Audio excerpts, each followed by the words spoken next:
now, the president is racing to find a legislative accomplishment ahead of a 100-day deadline that he today has called ridiculous. There are rumblings of a possible government shutdown as the president looks for a win on health care, tax reform, or the border wall. Folks, the struggles and setbacks, confrontations, investigations, and general chaos of the president's first 100 days have consumed a ton of oxygen. But there's an issue that perhaps just as important, if not more, that has now been thrust back into the spotlight. The president's possible conflicts of interest. First of all, remember this.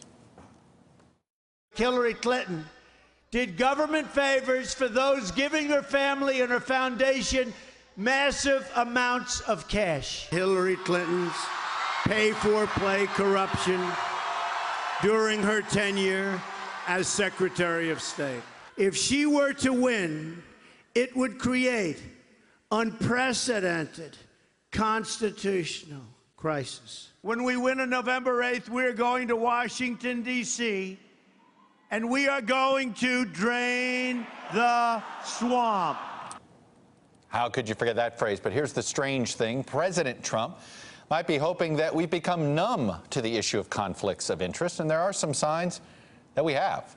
But the controversies shouldn't and cannot be ignored. Right now, the White House is pushing back on reports that the president secretly met at Mar-a-Lago with two former Colombian presidents who are both staunch critics of a controversial peace deal between Colombian rebels and their current elected government, a deal that the U.S. backed under President Obama and has some congressional strings attached to it, that backing, which would mean money to Colombia.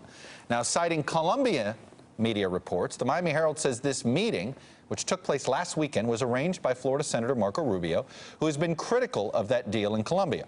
The White House says the former Colombian presidents, Pastrana and Uribe, merely shared a handshake with Mr. Trump.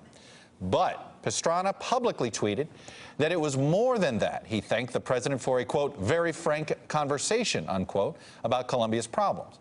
Folks, you can't just walk into Mar-a-Lago, which Trump owns, to speak with the president. You've got to pay serious cash or know someone who did pay if you want to get in the door. By the way, the price tag is now $200,000 just to become a member. It used to be $100,000 before the election. In this case, it's a mystery who paid that fee and how exactly they got two foreign leaders access to the president. Now, you might call this the Mar-a-Lago loophole, and it's just the tip of the iceberg in a recent flood of questions surrounding the president's possible conflicts of interest. For example, you probably know that the president had a controversial phone call with Turkey's president this week to congratulate him for essentially grabbing more power and making his country a bit less democratic. But what you might not know is that there's a Trump Tower in Turkey. You might know that the president last week ditched his attacks on China as a currency manipulator. But you may not know that the president's comments came just after Ivanka Trump's business was granted preliminary approval for Chinese trademarks involving her Ivanka Trump brand of clothing, jewelry, and handbags. You might also not know that there are reports that Jared Kushner's family is eyeing a $400 million deal with a Chinese firm. You might also have missed that the president's campaign operation, which is still fundraising, in fact, they've opened their 2020 presidential campaign, continues to funnel money back to Trump's businesses.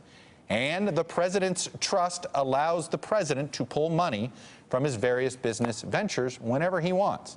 Now, no one is saying any of this is proof of any quid pro quo, but it does end up raising serious questions, and it does end up raising questions about whether anybody in Congress or in Washington is going to care about these conflicts of interest. Hey there, I'm Chris Hayes from MSNBC. Thanks for watching MSNBC on YouTube. If you want to keep up to date with the videos we're putting out, you can click subscribe just below me or click over on this list to see lots of other great videos.